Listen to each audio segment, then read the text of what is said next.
네, 안녕하세요. 오늘 요한계시록 5번째 시간입니다. 오늘은 요한계시록 4장과 5장의 내용을 같이 한번 살펴보도록 하겠습니다. 요한계시록 4장과 5장에서 확인할 수 있는 내용을 제가 그림으로 좀 묘사를 해봤습니다.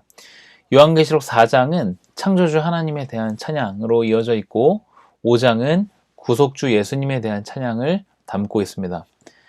이미 결론을 다 말씀을 드렸는데 이러한 찬양이 어떻게 이어지는지 본문을 통해서 확인해 보도록 하겠습니다. 먼저 창조주 하나님에 대한 찬양을 살펴보도록 하겠습니다. 요한계시록 4장 1절과 2절을 함께 읽겠습니다. 영상을 보시는 분들도 같이 읽어보시면 좋을 것 같습니다. 이 일 후에 내가 보니 하늘에 열린 문이 있는데 내가 들은 바 처음에 내게 말하던 나팔 소리 같은 그 음성이 이르되 이리로 올라오라. 이후에 마땅히 일어날 일들을 내가 내게 보이리라 하시더라. 내가 곧 성령에 감동되었더니 보라, 하늘에 보좌를 베풀었고 그 보좌 위에 앉으신 이가 있는데, 먼저 4장에서 찬양을 받는 대상이 등장합니다. 그분이 바로 하나님이시고 보좌 위에 앉으신 이라고 하나님을 지칭하는 표현이 기록이 되어 있습니다.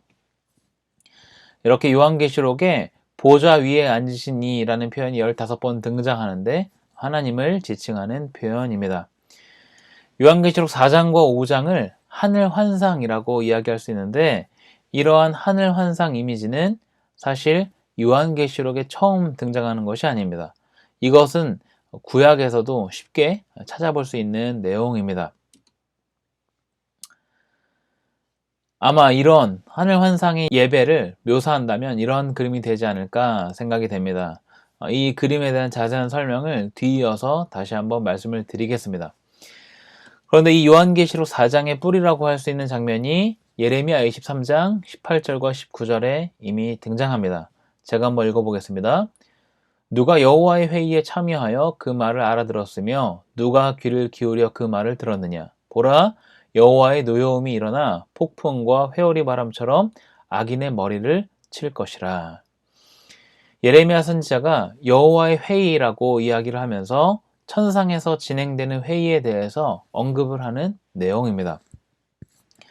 구약에서 신의 회의라는 주제는 종종 예언과 연결이 됩니다. 왜냐하면 예언자들이 이 회의에 참여해서 회의의 토의를 듣고 하나님의 뜻을 땅에 전한다고 생각했기 때문입니다. 이러한 맥락에서 미루어 볼 때 요한계시록 4장에 등장하는 천상회의 역시 구약의 이미지와 상당히 유사하다고 할 수 있습니다. 요한이 천상회의를 통해서 예언의 메시지를 전달하고자 하는 것이죠. 특히 하늘 환상에 대해서 이야기하는 부분에 4장의 주요 등장인물들이 있습니다. 하나는 24장로이고 다른 하나는 네 생물에 대한 것입니다. 그림으로 표현하자면 지금 여러분이 보시는 그림처럼 이렇게 되지 않을까 생각이 됩니다. 먼저 이들이 누구인가 하는 내용을 살펴보도록 하겠습니다. 요한계시록 4장 4절입니다. 또 보좌에 둘려 24보좌들이 있고 그 보좌들 위에 24장로들이 흰옷을 입고 머리에 금관을 쓰고 앉았더라. 요한계시록에 처음으로 24장로가 등장하는 구절입니다. 이들이 누구인지 살펴보기 전에 이들이 보좌에 앉아 있고 머리에 금관을 썼다라는 사실을 주목할 필요가 있습니다. 다른 성경도 마찬가지이지만 같은 단어라고 해서 무조건 같은 뜻을 갖는 것은 아닙니다. 이 단어가 사용되는 그 문맥을 이해하는 것이 중요한데, 보좌와 금관은 항상 긍정적인 의미로만 사용되진 않았습니다. 9장 7절에서도 금관이 등장하는데 여기서 금관은 무적행에서 나온 황충이 쓰고 있었고, 16장 10절에도 보좌가 등장하는데 이것은 짐승의 보좌를 이야기합니다. 여기서 말씀드리고자 하는 것은 단어의 의미가 중립적인 의미를 갖고 있다. 여기서는 내 생물을 지칭하는 표현이고 긍정적인 의미로 사용됐다고 할 수 있습니다. 그러면 이 24장로는 그럼 누구인가? 이것을 한번 살펴보겠습니다. 힌트를 찾을 수 있는 것이 요한계시록 21장에 있습니다. 21장 12절과 14절인데요. 제가 한번 읽어보겠습니다. 크고 높은 성곽이 있고 12문이 있는데 문에 12천사가 있고 그 문들 위에 이름을 썼으니 이스라엘 자손 12지파의 이름들이라. 14절입니다. 그 성의 성곽에는 12기초석이 있고 그 위에는 어린 양의 12사도의 12이름이 있더라. 여기에 지금 24장로의 힌트가 다 나와 있습니다. 먼저 12절에서 이야기하는 12명은 바로 구약의 12지파를 의미합니다. 그리고 14절에 등장하는 12명은 12사도임을 알 수 있는데, 즉 24장로는 누구인가? 구약의 12지파와 신약의 12사도를 통칭해서 가리키는 표현입니다. 그러면 24장로가 이러한 뜻인 건 알겠는데 어떤 의미를 갖고 있는가? 이것이 훨씬 중요하겠죠. 이것은 무엇인가? 24장로는 신구약 하나님의 백성을 전체 대표하는 인물들입니다. 그렇기 때문에 24장로가 누구다라고 하는 것보다 신구약 전체에서 하나님의 백성을 대표하는 상징적인 인물들이다라고 이해하면 되겠습니다. 창조주 하나님을 찬양하는 이 24장로들은 구약에서 시작해서 오늘에 이르기까지 모든 사람들을 지칭하는 표현이라고 볼 수 있습니다. 다음으로 4장 6절과 8절을 살펴볼 텐데요. 여기에 네 생물이 등장합니다. 첫째 생물은 사자 같고, 둘째 생물은 송아지, 그리고 셋째 생물은 사람, 넷째 생물은 독수리 같았다 이야기합니다. 그리고 이들이 6날개를 가졌고 그 날개에 눈들이 가득했다 표현합니다. 이렇게 네 생물이 등장하는데 이 모습을 뭔가 이미지화 한다면 이러한 모습이 아닐까 생각해 볼 수 있겠습니다. 굉장히 특이한 생물들이죠. 그런데 이 생물들의 모습이 여기에서 처음 등장하는 것이 아니라는 것이 중요합니다. 이사야와 에스겔에서 이 이미지를 유추할 수 있는데 먼저 이 부분을 살펴보도록 하겠습니다. 에스겔 1장 10절을 제가 한번 읽어보겠습니다. 그 얼굴들의 모양은 넷의 앞은 사람의 얼굴이요, 넷의 오른쪽은 사자의 얼굴이요, 넷의 왼쪽은 소의 얼굴이요, 넷의 뒤는 독수리의 얼굴이니. 여기에는 조금 다른데 앞면은 사람, 오른쪽은 사자, 왼쪽은 소, 뒤는 독수리라고 이야기합니다. 요한계시록은 네 생물이 등장했고 에스겔에는 한 생물이지만 그 얼굴이 사면이 다르다고 묘사하고 있죠. 그런데 등장하는 동물이 오늘 본문과 동일합니다. 또 이사야 6장 2절에서는 6날개를 갖고 있는 스랍들이 등장합니다. 스랍은 쉽게 천사들로 이해할 수 있습니다. 그러면 이들은 누구인가? 에스겔에 등장하는 이 생물은 초자연적인 존재이자 여호와의 종으로 묘사되면서 모든 생물들을 대표하는 역할을 합니다.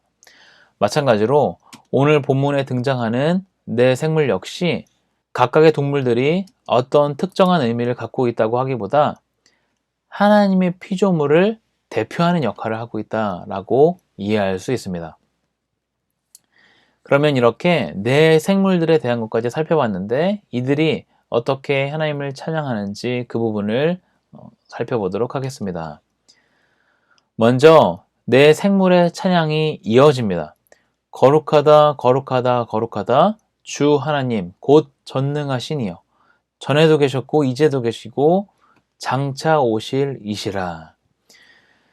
1장 4절에 등장했던 표현이 여기도 다시 등장합니다. 전에도 계셨고 이제도 계시고 장차 오시리, 하나님을 지칭하는 표현이라고 말씀을 드렸었죠. 하나님을 향해서 이 네 생물들이 찬양하는 내용이 이어집니다. 다음으로 24장로들이 하나님을 찬양하는 내용이 이어집니다. 11절을 같이 한번 읽어보겠습니다. 우리 주 하나님이여 영광과 존귀와 권능을 받으시는 것이 합당하오니 주께서 만물을 지으신지라.